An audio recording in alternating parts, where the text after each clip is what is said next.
Oh, welcome back, guys, to the Spurs Talk Show. How are you? How you doing? Hope you're happy and healthy, doing those things that you love doing with the people that you love doing them with. Guys, I'm Sean Butler, that's Bugsy Malone. This is episode 105 of Tottenham Walks. Today we bring to you day 4 of the Juventus saga. The updates, they keep flowing in. And are we continuing to walk through door number 3, where Paratici could get dragged into it? Or has he turned back around, come back through door number 3, and now has the option of going through number 1 or number 2 again, with regards to how this stuff can affect Tottenham? Is it good news? Is it bad news? Well, every day there's more information. Every day I'm just going to be bringing to you what is in the news, and then talking through with you my thoughts on how that could affect Spurs. For sure, there's lots of interpretations, hypothesizing and speculation here, so please don't hold me accountable if any of the things I say turn out to be inaccurate. I'm trying my best to figure it out as we move forward with the conversation. Guys, do me a favor, before I read out to you this latest dropped news from last night, please smash a like button for me, smash a subscribe button if you haven't already, same with the notification bell, and also please drop a comment. Let me know your thoughts as the twists and turns in this drama continue. Here we go, guys. This is from Football Italia, but there's loads of articles out there that say the same thing, so I'm just picking one and going with it. Here we go. The magistrate in Turin has outlined where Juventus could be in serious trouble, as while capital gains are difficult to prove, there is quote-unquote strong evidence of wage payments that are quote certainly illicit, unquote. The Bianconeri find themselves the subject of 3 separate investigations now, as after the Turin prosecutor and the FIGC investigations, this evening UEFA announced the formal opening of an investigation into potential breaches of the club licensing and financial fair play regulations. Madness. Juventus are in a lot of trouble. The issue started around the so-called plus valenze, capital gains from exchanging players with other clubs at allegedly inflated transfer fees. Now, I believe this was the thing that was happening back in January that was finalised in April. He said, therefore, making it seem as if more assets were circulating than in reality. There was already one investigation and a suggested trial, which was summarily dismissed because it is practically impossible to prove the value of a player other than what 2 clubs agree for his fee. Value is in the eye of the beholder, etc., etc. Difficult to prove. I'm pretty sure that's what the whole thing back in April was, and that's what the whole thing regarding Paratici was, that he was cleared of. We continue. That then uncovered paperwork pointing towards a rather more obvious and problematic practice, suggesting Juventus players might have been paid wages under the table to avoid putting them on the books. The entire squad signed agreements foregoing the payment of 4 months of salaries during the COVID-19 pandemic. However, it is reported the players only really gave up 1 month and the rest was paid separately. So are all the players complicit in this? The players must have been, or the players' agents, or the players, public assistants, whoever, personal assistants rather. Someone must have been aware of this. This thing is rife. Juventus are in the mud. Anyway, this is the area that the magistrate Ludovico Morello is focusing on in his report, according to news agency ANSA, calling this agreement, quote, certainly illicit, unquote, and providing the prosecutor with, quote, strong evidence, quote, unquote, of wrongdoing. However, the same magistrate also rejected the request from the prosecutor for an arrest warrant, insisting that this happened in 2020 and 2021 during the COVID crisis and therefore was in an historic period that is no longer current. The magistrate saw no risk the matter could be repeated again now. So look, come on, Bugs, we're going back.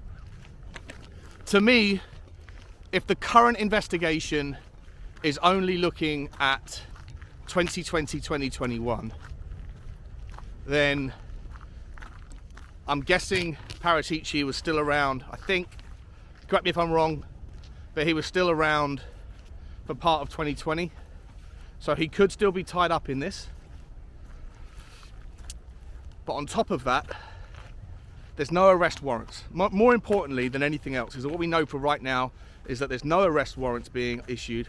So Paratici isn't going to get indicted or like requested against his will to fly back to Italy with the distraction hanging over his head. So as far as I can tell right now, that looks like Paratici will be free and able to do his job in January and ongoing. I would imagine that if the only way that Paratici gets caught up in this stuff now is if the investigation continues to unravel and find more and more more and more problematic issues. You know, like it's like when you pick at a loose thread on a woolly jumper and you end up picking it and it unravels and the whole thing falls apart. The only reason there is this current investigation is because the first investigation that led to everything being dismissed on those charges revealed significant wrongdoings in other areas that are more easier to, you know, to find wrongdoing and to prove in a court of law. So there's nothing to suggest, for example, that the investigation that's going on into this won't also unravel and reveal more information that may or may not bring Paratici back into it in the future.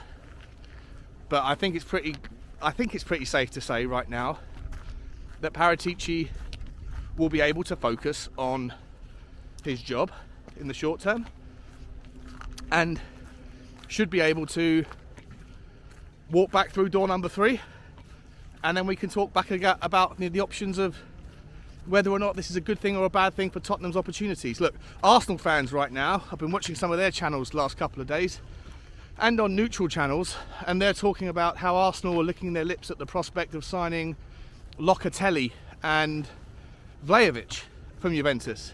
Because the one thing that is absolutely clear from that information is that Juventus are in a whole heap of problems. A whole heap of problems. You know, if they're masking their financial losses, they're masquerading as a club that has more assets, more money floating around than they really do. And if they're paying people under the table off the books, does that mean that the real owner, whose name slips my mind, the Ferrari guy, who's got so much money it's unbelievable, is he just paying them backhanders that's not taxable? How does that implicate the players? How does that implicate, you know, the people on the board? It's quite a story. But at least I think for now Tottenham should be able to rest easy, thinking hopefully that Paratici isn't going to be in any trouble in the short term. As I say, doesn't mean that's not the case in the long term. And so then maybe we can go back and look at some of the Juventus players, whether or not Juventus will be allowed to make any players sales at the moment whilst they're under investigation for the way that they report player sales in the past and the way that they have done all, you know, paid players that may or may not be part of that investigation now.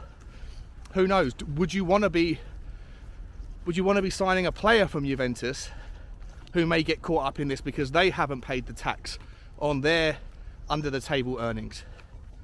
You know, that the future problems of signing some of those players may be just as distracting for them as it would be thinking about Paratici's ability to do his job should he be under the threat of investigation.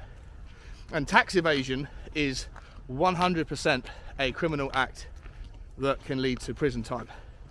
So if all of those players signed documents saying that they would forego 4 months worth of payments for COVID-19 relief, but in reality we're getting paid 3 months of that 4 under the table off the books by the Ferrari owner, for example,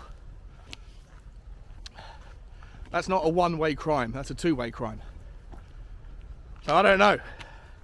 The plot thickens, guys, the plot thickens. But one thing that has come out about this, not about this, but separate to this, is, and I'll read this out to you today, Tottenham, £26 million is the fee that Tottenham would have to pay Juventus for Weston McKennie, who is, quote, definitely gettable, according to journalist Carlo Garganese. I'll read this one out for you. Spurs are one of a number of sides across Europe interested in the midfielder, who is currently competing at the World Cup with the USA. If Antonio Conte wants to bring the 24-year-old to the Tottenham Hotspur Stadium, his current club will only field bids in the region of £26 million, as he had emerged as a staple in Allegri's team before injury earlier this season. Tutto Mercato report that various Premier League clubs are interested in the American, although they do not specify who, while they also outline Borussia Dortmund as potential suitors, with the German side potentially willing to do a deal in January. The 6-foot midfielder currently earns 50 grand a week with the Italian giants. Garganese said this about McKennie. McKennie is somebody that they see as disposable. He's not hugely popular with the fans either, so he's definitely someone that's gettable. Of course, Paratici signed Kulusevski, he signed Bentancur. They've done business together, so it's definitely something that could make sense. Now, to me, guys, there's two things to discuss here. I'm not entirely convinced that Weston McKennie is necessary for Tottenham. I've said it 100 times. We have 4 midfielders that all play similar styles, similar positions, and Weston McKennie would be the 5th. He's not an out-and-out creator. He's not an out-and-out number 6. He's somewhere in between, just like everything else that we have. I don't think he's particularly good anyway. He's an okay player. I don't think he's great. He's not wanted by Juventus. If we're going to go and sign a 5th player that plays in that ilk, why can't we go and compete with Arsenal for a Locatelli? If Arsenal are so confident of getting him, why can't we? Like, why do we have to go to that second tier? That annoys the hell out of me. I'm still not convinced that we even need a 5th player if we're going to continue to play the 4-3-3, or sorry, the 3-4-3. Doesn't make that much sense. But on top of all this, I'm giving you kind of another thought process here. I'm giving myself another thought process here. Like, what do you guys think about going after the Juventus players now, if there's any chance of those guys being caught up in an investigation? Surely if, as I said before, surely if the new investigation is looking at salary payments that have been paid off the books, then it won't be a problem for the players as long as the players have declared that income as taxable. But if they haven't, then they'll be liable for tax evasion charges. Surely that would be an outcome, unless I'm missing something there. So, on the premise that Juventus said to them, sign these documents, say you're going to forego wages for 4 months but we'll pay you off the books for 3, if they're signing those documents, they are aware. If they've been asked to take it under the table, that is clearly suggesting that they're trying to do a hush-hush, and that they probably would have gone to the next level and said, well, don't for God's sake declare that as income, otherwise the two stories aren't going to tie up. Again, putting 2 and 2 together, maybe I'm getting 4, maybe I'm getting 22, maybe I'm getting a whole different number.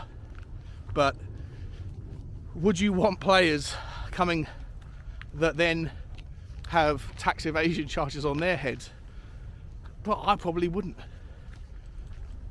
But if there's no problem with the players, again, I'm speculating, so if there's no problem with the players, then for me, we go back through door number 2 and we try and see if we can lift a couple of their players. But for me, Weston McKennie isn't the guy I would go for. I'd much rather try and get Gleison Bremer. I'd much rather try and get Danilo, the right back. I think he's excellent. I'd much rather try and compete with Arsenal for Locatelli. I'd much rather try and compete with Arsenal for Vlahovic. And then that makes the situation with Harry Kane and the impending contract renewal, will he, won't he stay, a little bit easier to bear. I don't know, guys. So much more unravelling every day. I don't know where I'm going with this one. I'm going to keep bringing to you the news, keep talking as I see it. A lot of spitballing going on. I hope you can appreciate that. But for now, at least, it looks like Paratici isn't going to be arrested, and therefore he can get on with his job. So a positive spin, a positive take on today's news stories. Guys, I'm going to leave it there, and I'll ask you one last favour. Please like, share and subscribe, notification bell and comment on the video. I'll see you tomorrow, guys. As always, bye bye.